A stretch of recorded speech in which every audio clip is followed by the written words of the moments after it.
Okay, so, hello. I am officially halfway through the X-Files box set. Now, I've had this for quite some time.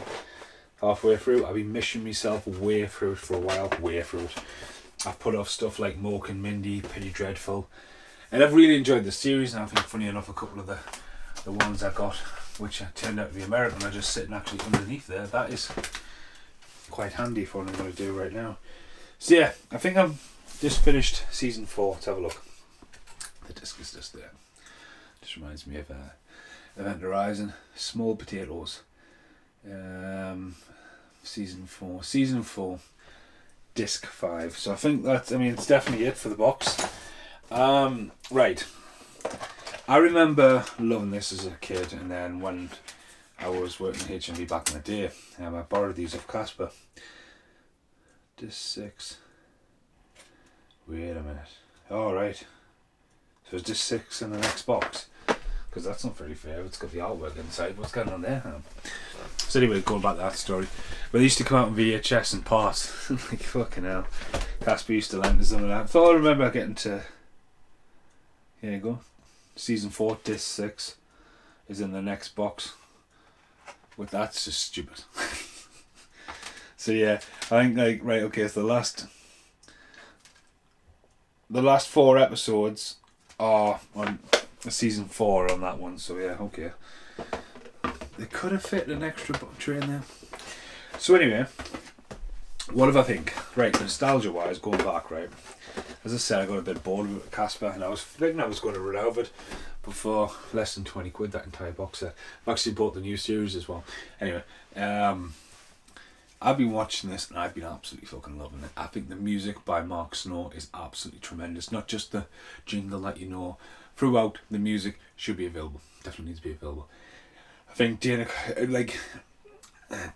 Scully, Gillian Anderson and David Duchovny, Agent Mulder, as well as Walter, Mitch, Agent Skinner, Mitch, what do you call him? I think they're all tremendous. I think they just own it.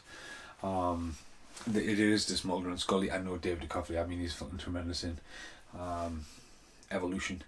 And I know he's tried other stuff like, is it Aquarius? And Californication and Red Shoes. He's been on a lot, but he is Agent Mulder. Now, as I'm just going to put them back.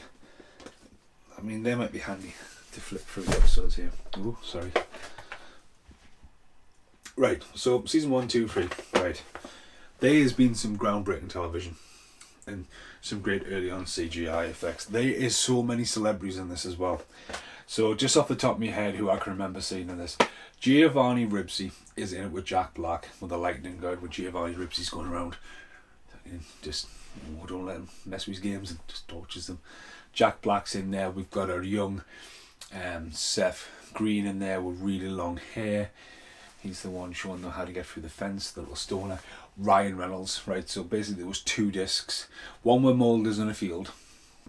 The Field I Die In episode, or whatever it was. And the other one where it's like the craft. Right, because obviously when you put the disc in, it'll just play the first episode straight away. No intro credits or anything, just plays. In Ryan Reynolds, we're talking, I think it's season 3 or something, he's the baseball jock who kills himself or gets witchcraft. His opening scene, I was just, here we go again. Because you're watching 4 episodes and over a certain period of time, like, they're lengthy, you know what I mean? And some nights when they're really interesting, you're like, what the fuck happened? But again, it's pretty cool because it's not like you wait a film, like it just goes back to the menu screen and there's no creepy mass music playing. It's just silence. So anyway, it's been pretty good. Now, revisiting it, Tombs early episode, had a couple of these on VHS because back in the day they were released on VHS, and these were 2-part episodes crammed into one. And Tombs was the second installment. Still have it on VHS. I might fuck going to go and find it. And I think it's really creepy, and I think Tombs could have been left a little bit later on because he creeps back in the next series, but even that story, how he can stretch and you're not safe and he's going to get you. It's really good, really creepy performance. Shame he was killed off. He probably can always come back. Other ones, the fucking sewer monster. Now this is one of the early episodes I'd seen where like, oh yeah, we found this in the drain. It's just there like a fucking vampire slug. This scene where it's fucking pitch black and you just see it creeping down the tube and it's like, oh yeah, it's like, fuck me. Like, if that was it back in the day, because obviously it fades to black every 10, 12 minutes, you'd be like, oh, what's the fucking rest of that? Fuck that. Other episodes, recently one, really creepy one, the fucking cannibal people, where they're all like starting off and there's like a stillborn, it's buried in a field, and they're like, oh, I'm not going in that house, and they're all like brothers and sisters, and they've got the one under the bed with no legs. You think, what the fuck? Like, jump up, what the fuck? That is a startling episode. It's like, and they've went off, they haven't come back yet, so I'm waiting for the plot device. The Smoking Man, his backstory, how he assassinated JFK, I thought was a creaky little spin on it. Like, from the time you see Red Dwarf trying to spoof it, like, oh, the grassy knoll from By Home, the grassy knoll. It's great to see the conspiracy theories and all that, and obviously the Malcolm X, and building characters. Walter Skinner character, I think, is great, very strong, very believable. There's a lot of like the black mist in the eyes as well, and the cryocheck. Some of the good stories in that. I've really enjoyed the Loch Ness Monster spoof one, where it's the crocodile, but then not the crocodile, but at the end it's like, oh yeah, I still believe Hans a crocodile. Really enjoyed that episode. It's better than the Terror of Loch Ness. I don't know if you ever heard of that one, but there's a film called The Terror of Loch Ness, and I picked it up. I was like, wow, finally we want to get a good ass Loch, because we never had a good like Loch Ness Monster movie, right? Fuck Ted Danson, right? You know, we had the evil beneath the Loch Ness, but it was all filmed in America. But this one, called the Terror of Loch Ness, right? This is what generally happens, right? The film starts, and within the first 5 minutes, you see this massive dinosaur. Like, what are you doing on the beach, just walking in broad daylight? Guy takes a picture, then the Loch Ness Monster fucking fucks off and moves to Canada. The rest of the film takes place in Canada. Well done. Yeah. So, no, but there's some very startling episodes. The tattoo one, where it's a voice of it was bugging me for ages. I must have missed it at the start, but it really bugged me. I was like, who the fuck is the voice? Because he gets this tattoo on his arm and it's telling him to do stuff, and it sort of breaks down the character of Scully as well, because Scully's obviously, at the time she's been abducted, she's got this tumour behind her nose and stuff like that, and it goes into that, but it shows this guy who's going crazy, and it's a voice of Julia Foster. It's like, okay, bugged the fuck out of me, never would have gotten that. So I'm just looking there, like Miracle Man, Beyond the Sea, Lazarus, Space, Fallen Angel. One of the episodes the other night was a very interesting one about time travel and someone going around and zapping everyone, frozen them. But there, Tombs' eyes, I think very sinister and creepy. Sorry, jump cut, I had to really get close. So they've got the eyes there. As I say, the episodes won't really give us that much information. Humbug. What's that one? Episode Space, Fallen Angel. The electrocution one where the guy comes back, the Invisible Man. The fucking spider one. Miracle Man. There's the fucking creepy monster there. Some of the stories as well, when Mulder gets abducted and it's in a hole for ages and all that, that's fucking weird. Sister. The whole fucking brother and sister thing, and she comes back and he disappears. The guy from Mortal Kombat as well, running around with fucking weird face. Yeah, the twins, the submarine. There was a good episode, almost like The Thing as well, when they're out in Antarctica and they'll get quarantined. Mummifications. Voodoo ones. Oh, there was the vampire, wasn't there? The pack of vampires. That was quite a good episode. There's Giovanni Ribisi there, tearing it up. Quite a cool episode of Invisible Man, of course. It's called The Walk, I think, when he can teleport around. Again, quite good and twisty. So bugs. The one with the bug. The one with the bug runs across the screen. It's like, fuck.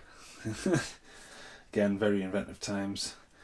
Conspiracy, seizures. I'm trying to think who else. There's a lot of like people in it, man. Like the masks there. That was more of a recent one. The woman. The photo taken. Mulder. Then yeah. So that's part one. Again, there's been a lot of famous people in it. A lot of famous people probably got their little breakouts and stuff like that. From Tony Todd, the Candyman, being in an episode early on, which is really cool. You've got quite a lot of just random reappearance cameos. Am I mumbling? Yeah, reappearance cameos. But yeah, as I said, I'll do that now rather than try and remember the entire series. It's just an X-Files rant. But I'm really, really enjoying it. I love the music. I think the performances. I'm not sure where David Duchovny disappears from this TV show.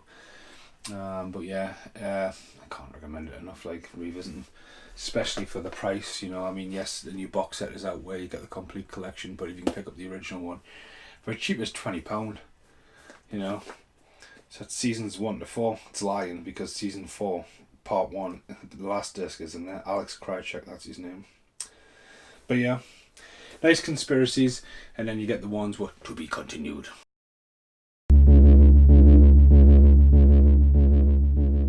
Right, here we are on the outtakes. Just a quick outtakes. Just want to give a massive shout out to The Simpsons, because I'm a big Simpsons fan.